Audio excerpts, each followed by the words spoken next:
Welcome to Derry സീരീസിൻ്റെ last episode ഇപ്പോൾ കണ്ടു തീർത്തുള്ളൂ. One of the best TV shows of ഓഫ് 2025, എ മസ്റ്റ് വാച്ച് സീരീസ്. അതിലൊരു സംശയവും വേണ്ട.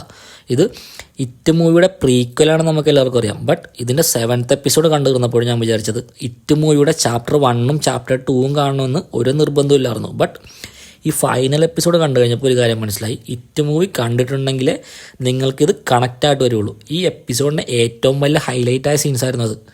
7th എപ്പിസോഡ് വരെ കണക്ഷൻ ഇല്ല എന്ന് മുഴുവനായിട്ട് പറയാൻ പറ്റില്ല. ചില സീൻസൊക്കെ കണക്റ്റഡ് ആണ്. ഇപ്പോൾ എടുത്തു പറയുവാണെങ്കിൽ ബ്ലാക്ക് സ്പോട്ട് എന്ന് പറയുന്ന ആ നൈറ്റ് ക്ലബ്ബിൽ നടക്കുന്ന ആ തീപിടുത്തം, ഇറ്റ് ചാപ്റ്റർ 2വിൽ അതിൻ്റെ റെഫറൻസ് ഉണ്ട്. കണ്ടിട്ടുള്ളവർക്ക് അത് ഓർമ്മ ഉണ്ടാവും. നമ്മൾ ഇറ്റ് മൂവീസ് കണ്ടു കഴിയുമ്പോൾ എല്ലാവർക്കും ഉണ്ടാകുന്ന ഡൗട്ടായിരുന്നു, ഈ ഇറ്റ് എന്ന എൻറ്റിറ്റിയുടെ ഹിസ്റ്ററി എങ്ങനെയാണ് ഈ ഡെറി എന്ന സ്ഥലം ഇത്ര എഫക്റ്റ് ആയത്, ഇറ്റിൻ്റെ ഹൈബർനേഷൻ സൈക്കിൾ, അതിൻ്റെ എല്ലാത്തിനുള്ള ഉത്തരം ഒരു പരിധിവരെ ഈ സീരീസ് കണ്ടു കഴിയുമ്പോൾ നമുക്ക് മനസ്സിലാവും. പിന്നെ നമുക്കുണ്ടാകുന്ന ഡൗട്ട്, പെന്നി വൈസ് എന്ന ക്ലൗൺ, അതായത് ഡാൻസിങ് ക്ലൗണിൻ്റെ ഹിസ്റ്ററി. കാരണം ഇറ്റ് മൂവി കാണുമ്പോൾ പെന്നി വൈസിൻ്റെ ഹിസ്റ്ററി കാണിക്കുന്നുണ്ട്.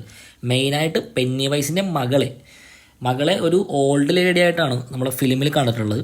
പെന്നി വൈസ് എന്ന ഡാൻസിങ് ക്ലൗണിൻ്റെ ബോഡി ഇറ്റ് യൂസ് ചെയ്യുകയും പെന്നി വൈസിൻ്റെ മകളെയും തൻ്റെ അച്ഛനാണെന്ന് പറഞ്ഞ് കൺവിൻസ് ചെയ്യുന്നതും കാണാം. പെന്നി വൈസ് എന്ന് പറഞ്ഞ മനുഷ്യൻ ഒത്തിരി ഗ്രീഫും പെയിനും കൊണ്ടുവരുന്ന ഒരു സാധാരണ ക്ലൗണായിരുന്നു. മകളെ ഒരുപാട് ഇഷ്ടവുമായിരുന്നു. പിന്നീട് ഇറ്റ് പെന്നി വൈസിൻ്റെ പെർഫോമൻസ് കാണുകയും പെന്നി വൈസിൻ്റെ പെർഫോമൻസ് കണ്ട് കുട്ടികൾ അട്രാക്റ്റ് ആകുന്നത് കണ്ടിട്ടാണ് ഇറ്റ് പെന്നി വൈസിനെ കൊല്ലുന്നതും പിന്നീട് ഉടനീളം അദ്ദേഹത്തിൻ്റെ ഐഡൻറ്റിറ്റി യൂസ് ചെയ്യുകയും ചെയ്യുന്നത്. കാരണം ഇറ്റ് മെയിനായിട്ട് കുട്ടികളെയും ഭയത്തെയുമാണ് ഫീഡ് ചെയ്യുന്നത്. സോ അതിന് ഏറ്റവും ആപ്റ്റായിട്ട് ഈ ഒരു ക്ലൗഡിനെ തിരഞ്ഞെടുത്തു. ഇതിനു മുന്നേ പല ഫോംസും ഇറ്റ് തിരഞ്ഞെടുത്തിട്ടുണ്ടെങ്കിലും പിന്നീട് ഇറ്റിനെ നമ്മൾ ഡാൻസിങ് ക്ലൗഡിൻ്റെ രൂപത്തിൽ മാത്രമേ കണ്ടിട്ടുള്ളൂ. ഇനി ഇറ്റും ഡെറിയും ആയിട്ടുള്ള കണക്ഷൻ നമുക്ക് ഈ സീരീസിൽ നിന്ന് മനസ്സിലാവും. ഡെറി താമസിച്ചിരുന്ന ഏൻഷ്യൻ ട്രൈബൽ കമ്മ്യൂണിറ്റി ഇറ്റിനെ ബൗണ്ടറി തിരിച്ച് ലിമിറ്റ് ചെയ്തിരിക്കുമായിരുന്നു. ആ ഏൻഷ്യൻ ട്രൈബൽ കമ്മ്യൂണിറ്റി ഇറ്റിനെ പറ്റി എല്ലാം മനസ്സിലാക്കുകയും ആ കാട്ടിൽ തന്നെ മിറ്റിയോറിൻ്റെ പാർട്സ് ആയിട്ടുള്ള ഡാഗർ കൊണ്ട് ആ കാട്ടിൽ തന്നെ ബൗണ്ടറി തിരിച്ച് ലിമിറ്റ് ചെയ്യുകയും ചെയ്തു. ഡാഗർ എന്ന് പറയുന്നത് സാധാരണ വെപ്പണമൊന്നുമല്ല. ഡാഗർ വെച്ച് ഇറ്റിനെ കൊല്ലാൻ പറ്റുമെന്ന് ഇറ്റിൽ പറയുന്നില്ല, പക്ഷേ ഒരിടത്ത് തന്നെ ബൈൻഡ് ചെയ്യാൻ ഹെൽപ്പ് ചെയ്യും. അതിനുശേഷം ഡെറി ഡെവലപ്പ് ആവുന്നതനുസരിച്ച് ട്രൈബൽസും അവരുടെ റിച്വൽസും പതിയെ കുറയാൻ തുടങ്ങി. സോ ഇറ്റിൻ്റെ പവർ അതനുസരിച്ച് റീഗെയിൻ ചെയ്യാനും തുടങ്ങി. ഈ സീരീസിൻ്റെ ഒരു എപ്പിസോഡിൽ പാസ്റ്റ് കാണിക്കുന്ന ടൈമിൽ ഒരു കുട്ടി ഈ കാടിൻ്റെ അകത്തേക്ക് പോകുന്നതും ഇറ്റ് ആ കുട്ടിയെ ആക്രമിക്കുമ്പോൾ ഈ ട്രൈബൽ കമ്മ്യൂണിറ്റിയിലുള്ള പെൺകുട്ടിയാണ് അവൻ്റെ രക്ഷപ്പെടുത്തുന്നത്. പിന്നീട് അവനോട് ആ പെൺകുട്ടി എക്സ്പ്ലെയിൻ ചെയ്ത് കൊടുക്കുന്നുണ്ട് എങ്ങനെയാണ് ഇറ്റിനെ ഫോറസ്റ്റിൻ്റെ ഉള്ളിൽ ലിമിറ്റ് ചെയ്ത് വെച്ചിരിക്കുന്നതെന്ന്.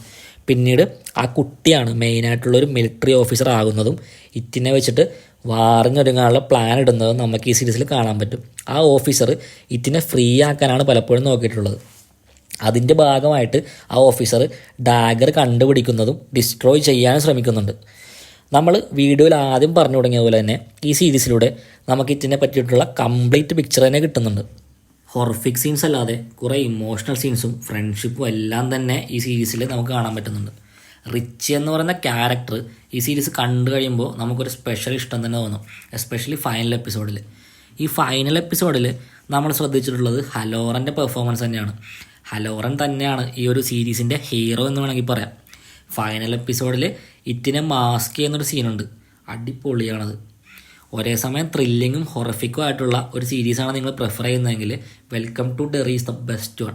കാരണം ഞാൻ അത്ര എൻജോയ് ചെയ്ത് കണ്ടൊരു സീരീസാണത്. എല്ലാ സൺഡേയും ഈ സീരീസിൻ്റെ ഓരോ എപ്പിസോഡ് റിലീസിന് വേണ്ടി വെയിറ്റ് ചെയ്ത് കാണുമായിരുന്നു. സോ ഇനി സീസൺ 2 കാണാം. Okay, by.